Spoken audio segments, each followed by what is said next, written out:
Hello বন্ধুরা, সুপ্রভাত। আজকে ডেট হচ্ছে 29/3/2025। ঘড়িতে সময় এখন সকাল 7:34। বাইরে বৃষ্টি পড়ছে। আমরা এসে পৌঁছেছি নাহারলাগুন রেল স্টেশন।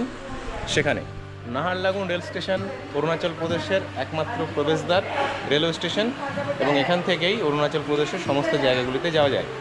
নাহারলাগুন যে ধর্নিপোলো এক্সপ্রেস, সেই ধর্নিপোলো এক্সপ্রেসে বাইরে বৃষ্টি তো পড়ছেই, কন্টিনিউ ঠান্ডা আছে, সোয়েটার গায়ে দিতে হয়েছে। এখন আমরা যাব ILP inner line permission already আমাদের করা আছে। আমরা যাব এবং সেখান থেকে ইনার লাইন পারমিশন কাগজপত্র দেখিয়ে কী আছে সেগুলো সেরে আমরা চলে যাব আজকে সকাল সকাল ইটানগরে।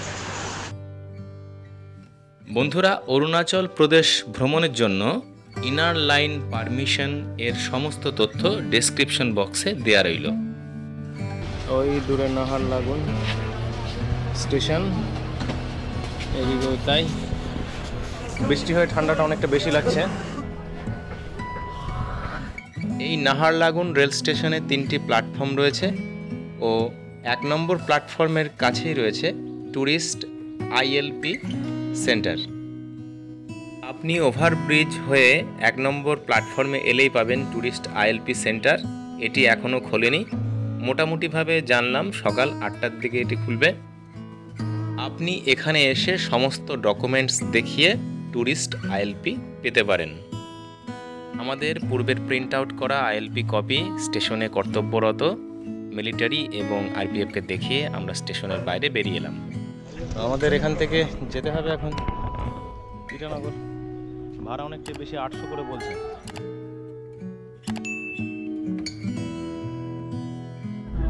বৃষ্টি একটু থেমেছে, আমরা আছি এই গাড়িতে, চলেছি এখন ইটানগর তার উদ্দেশ্যে।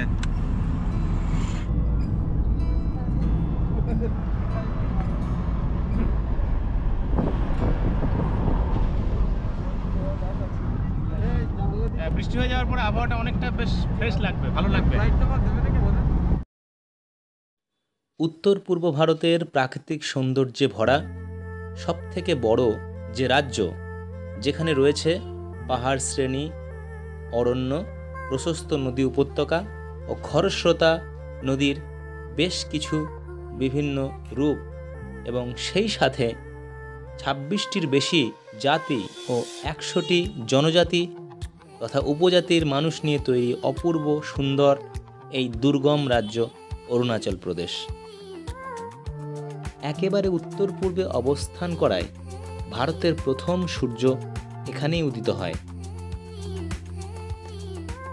চীন, ভুটান ও মায়ানমারের সীমানা ঘেঁষা নদী, অরণ্য, হ্রদ, রুক্ষ পার্বত্য অঞ্চল এবং চারিদিকে সবুজের হাতছানি, এই নিয়েই তৈরি এই অরুণাচল প্রদেশ।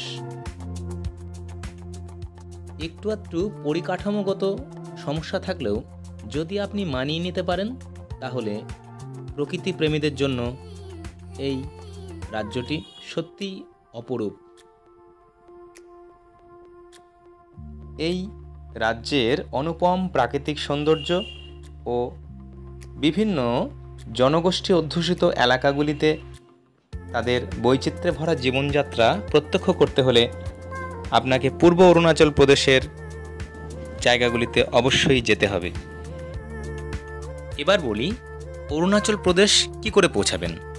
কলকাতা থেকে বিমানে অথবা ট্রেনে গুয়াহাটি এসে সেখান থেকে গাড়ি করে তেজপুর হয়ে ভালুকপং অরুণাচল প্রদেশের প্রবেশদ্বার, সেখান দিয়ে অরুণাচল প্রদেশে প্রবেশ করতে পারেন। অথবা গুয়াহাটি পৌঁছে গুয়াহাটি থেকে ওভারনাইট ট্রেনে জার্নি করে অরুণাচল প্রদেশের একমাত্র রেল স্টেশন নাহারলাগুন, সেখানেও পৌঁছানো যায়। এছাড়া সরাসরি কলকাতা থেকে এই অরুণাচল প্রদেশের ইটানগরের কাছাকাছি হলঙ্গি এয়ারপোর্টে ইন্ডিগোর ফ্লাইটের ব্যবস্থা রয়েছে। পরিকল্পনা মাফিক একটু আগে থেকে যদি এই প্লেনের টিকিট কেটে রাখেন, তাহলে এভাবে আসলে আপনার সময় এবং খরচা দুই বাঁচবে।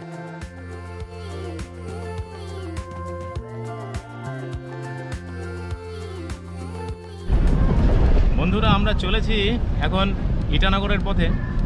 নাহারলাগুন রেল স্টেশন থেকে ইটানগর প্রায় 13 কিলোমিটার দূরে অবস্থিত। তো এখানে আমাদের স্করপিও করে যাচ্ছি 5 জন মিলে। ভাড়া পড়েছে প্রায় 800 টাকা। বৃষ্টি হচ্ছে বাইরে, কন্টিনিউ বৃষ্টির থামাথামির কোনো ব্যাপার নেই। এই বৃষ্টির মধ্যে দিয়ে পাহাড়ি পথে এঁকে বেঁকে নৈসর্গিক সৌন্দর্য বলতে চারদিকে পাহাড়, সে পাহাড়ের মধ্যে দিয়ে আমরা ইটানগর যাচ্ছি। আর এই বাইরের নাজারা তো খুবই সুন্দর।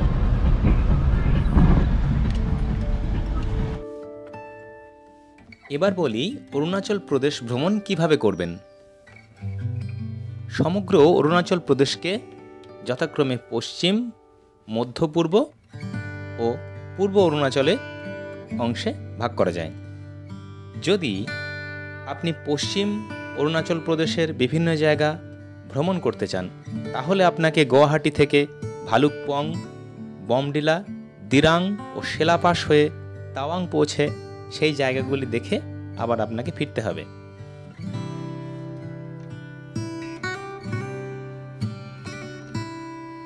এছাড়াও অরুণাচল প্রদেশের মধ্য এবং মধ্য পূর্ব ভাগে ভ্রমণ করা যায়। তাওয়াং থেকে ইটানগর পৌঁছে সেখান থেকে হাপোলি হয়ে পৌঁছে যান জিরো ভ্যালি, যেটি লোয়ার সুবনসিরি জেলাতে অবস্থিত সুন্দর একটি উপত্যকা। আপাতানি ট্রাইবদের বসবাস। জিরো ভ্যালি থেকে যেতে হবে দাপুরিজো। দাপুরিজো থেকে আলং পৌঁছে সেখান থেকে মেচুকা ভ্যালি দেখে পৌঁছে যাওয়া যায় শিয়াং রিভার রয়েছে পাসিঘাট, সেখানে।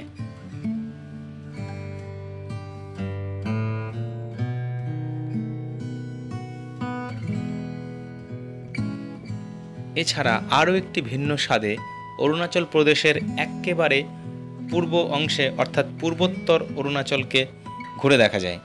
প্রথমে পৌঁছে যান ডিব্রুগড়, সেটি ট্রেন অথবা প্লেনে। এই ডিব্রুগড় থেকেই যাত্রা শুরু হবে। ডিব্রুগড় থেকে তিনসুকিয়া হয়ে পৌঁছে যান দিবাং ভ্যালি এবং সেখান থেকে রোয়িং, এবং রোয়িং থেকে আনিনি ভ্যালি দেখে মায়োডিয়া পাস অতিক্রম করে তেজু হয়ে নামদাফা ফরেস্ট। এটি একেবারে অরুণাচল প্রদেশের উত্তর পূর্ব দিকে অবস্থিত। প্রাকৃতিক সৌন্দর্য খুব কাছে থেকে উপভোগ করতে হলে এই পথেই ভ্রমণ করতে হবে।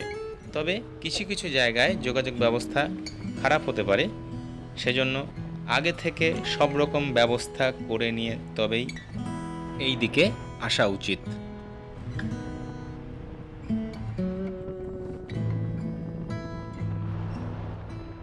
আমরা অরুণাচল প্রদেশের একমাত্র রেল স্টেশন নাহারলাগুন থেকে গাড়ি করে খুব তাড়াতাড়ি সকাল সকাল আমরা প্রায় পৌঁছে গেলাম অরুণাচলের রাজধানী শহর ইটানগর।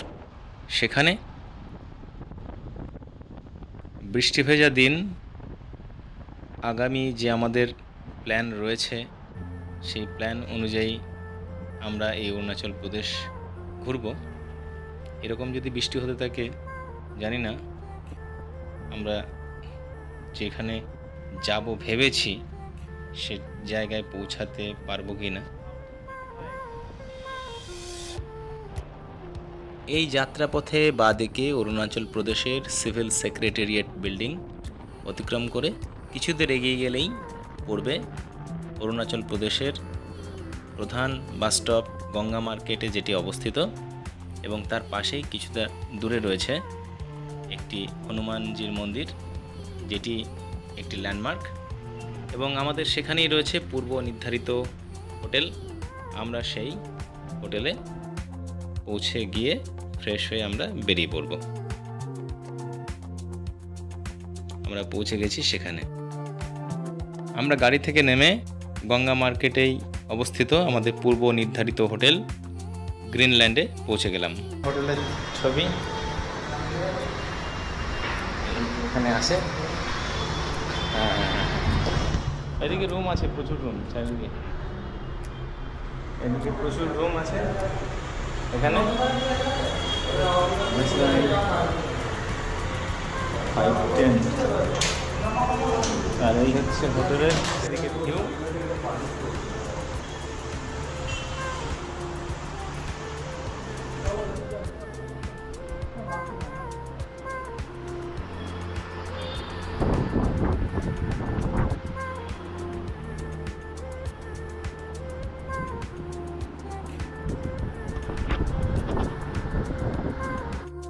এখন ঘড়িতে সময় সকাল 10:30। এই হোটেলে একটু ফ্রেশ হয়ে এই পাশেই রয়েছে একটি খাবার হোটেল। সেখানে যাওয়ার পথে রাস্তার ধারে দেখছি দেদার বিক্রি হচ্ছে এই সব জিনিস।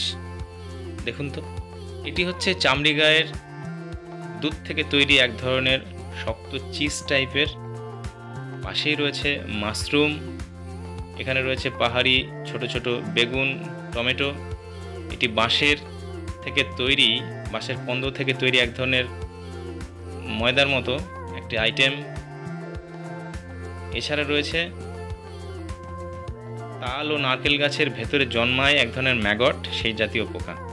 সেগুলি দেদার বিক্রি হচ্ছে এখানে। কি অদ্ভুত, তাই না?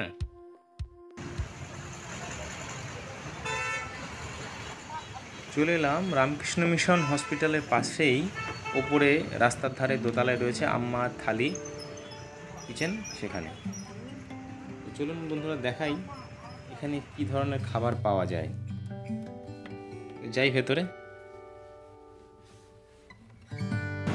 আমাদের আজকের সকালের হচ্ছে ইটানগরের খাবার।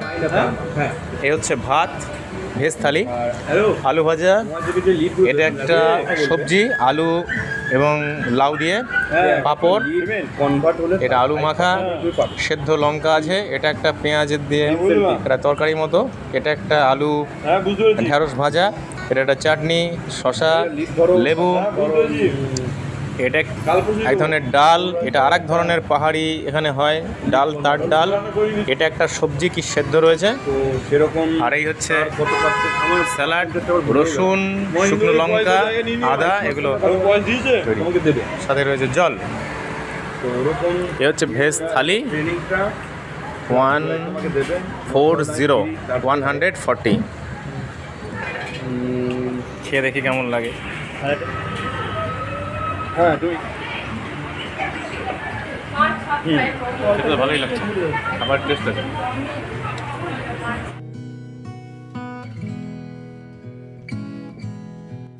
হোটেলে খাওয়া দাওয়া সেরে চলে এলাম পাশের গঙ্গা মার্কেটে। ব্যাগের দোকানে চলে এলাম, দেখে একটা ব্যাগ নিতে হবে। বন্ধুরা, এই ব্লগটির মধ্যে দিয়ে নাহারলাগুন থেকে রাজ্যের রাজধানী ইটানগর পৌঁছানোর সমস্ত বিবরণ আপনাদের সামনে তুলে ধরলাম এবং অন্যান্য তথ্য এখানে রইল।